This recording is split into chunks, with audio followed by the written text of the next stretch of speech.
ایرانی صدر ہیلی کاپٹر حادثے میں جاں بحق، حادثہ کیسے پیش آیا؟ ایرانی صدر ابراہیم رئیسی کون تھے؟ ایرانی صدر کی گزشتہ ماہ دورہ پاکستان کے موقع پر کون سی خواہش پوری نہ ہو سکی تھی؟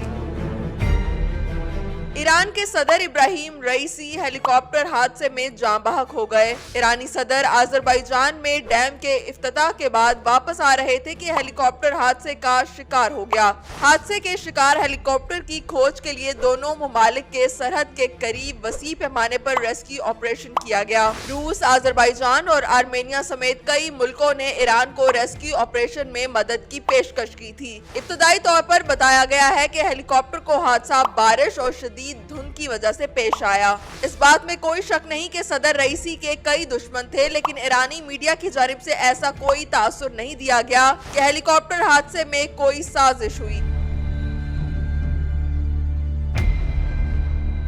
ایرانی صدر اور ہیلی کاپٹر میں سوار افراد کے بچ جانے کی دعائیں بھی کی جا رہی تھی، لیکن امیدیں اس وقت دم توڑ گئیں جب آج صبح ہیلی کاپٹر کے ملبے کی تصدیق ہوئی۔ ہیلی کاپٹر کو حادثہ تبریز سے تقریباً 100 کلومیٹر دور پیش آیا۔ ہیلی کاپٹر کے جل جانے کی وجہ سے کچھ لاشیں ناقابل شناخت بھی ہو گئیں۔ ہیلی کاپٹر میں ایرانی صدر کے علاوہ وزیر خارجہ امیر عبداللہ اللیحان، مشرقی آذربائیجان کے گورنر مالک رحمتی، تبریز کے امام سید محمد الہاشم، صدر کے سیکیورٹی یونٹ کے کمانڈر سردار سید مہدی موسوی، صدر کے سیکیورٹی سٹاف کے اراکین اور ہیلی کاپٹر کے پائلٹ اور دیگر افراد شامل تھے۔ ملک کے نائب صدر محمد مخبر کو 2 ماہ کے لیے ملک کا عبوری صدر نامزد کر دیا گیا ہے۔ ایران کے آئین کے مطابق ملک میں 50 دن کے اندر دوبارہ صدارتی انتخابات کروائے جائیں گے۔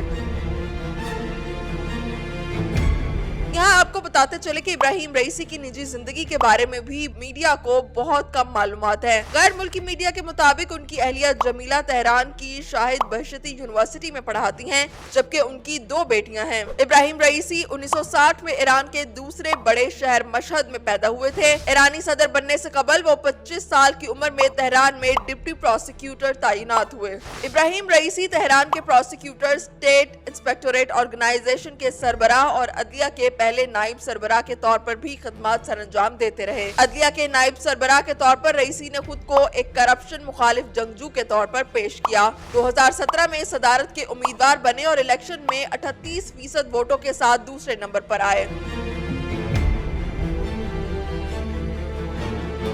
آیت اللہ خمینی نے 2019 میں عدلیہ کے سربراہ کے طاقتور عہدے پر نامزد کیا۔ بحیثیت عدلیہ کے سربراہ رئیسی نے اصلاحات نافذ کی، جس کی وجہ سے ملک میں منشیات سے متعلق جرائم کے لیے سزائے موت پانے اور پھانسی کی سزا پانے والوں کی تعداد میں کمی آئی۔ 63 سالہ ابراہیم رئیسی 2021 سے ایرانی صدر کے منصب پر فائز تھے۔ جب ابراہیم رئیسی نے صدر کا منصب سنبھالا تو ملک کو سماجی بحران سمیت کئی چیلنجز درپیش تھے۔ ابراہیم رئیسی کی حکومت نے مارچ 2023 میں پرانے حریف سعودی عرب سے حیران کن طور پر اختلافات کو حل کرنے پر آمادگی ظاہر کی۔ دونوں ملکوں کے درمیان 7 سال تک سفارتی تعلقات ختم رہے۔ ایرانی صدر کی موت پر پاکستان سمیت کئی ممالک نے افسوس کا اظہار کیا۔ وزیر اعظم شہباز شریف نے ملک بھر میں ایک روزہ سوگ کا اعلان کرتے ہوئے کہا کہ اس موقع پر پاکستان کا قومی پرچم سرنگوں رہے گا۔ صدر مملکت آصف علی زرداری نے کہا کہ صدر رئیسی کا انتقال نہ صرف ایران بلکہ پوری امت مسلمہ کے لیے ایک بڑا نقصان ہے۔ یہاں آپ کو بتاتے چلیں کہ گزشتہ ماہ پاکستان کو ایرانی صدر کی میزبانی کا اعزاز حاصل ہوا۔ 22 اپریل کو ایرانی صدر ابراہیم رئیسی 3 روزہ سرکاری دورے پر پاکستان پہنچے تھے۔ ایرانی صدر کی پاکستانی حکام سے ملاقاتوں کے دوران گیس پائپ لائن اور سیکیورٹی سمیت اہم مسائل زیر بحث آئے۔ لاہور آمد کے موقع پر وزیر اعلیٰ پنجاب مریم نواز نے ایرانی صدر کا ایئرپورٹ پر خود استقبال کیا تھا۔ ایرانی صدر نے علامہ محمد اقبال کے مزار پر بھی حاضری دی اور قبر پر پھول بھی رکھے۔ معزز مہمان کی آمد پر رینجرز کے چاقو چوبند دستے نے گارڈ آف آنر پیش کیا۔ اس کے علاوہ انہوں نے کراچی میں بانی پاکستان کے مزار پر بھی حاضری دی تھی۔ ایرانی صدر کے اس دورے کو بہت اہم قرار دیا جا رہا تھا۔ یہ دورہ ایک ایسے وقت میں کیا گیا تھا جب ایران اسرائیل تنازع اپنے عروج پر تھا۔ مغربی دنیا اور مشرق وسطیٰ کے امور پر گہری نظر رکھنے والے تجزیہ کاروں نے بھی اس دورے کو انتہائی اہم قرار دیا تھا۔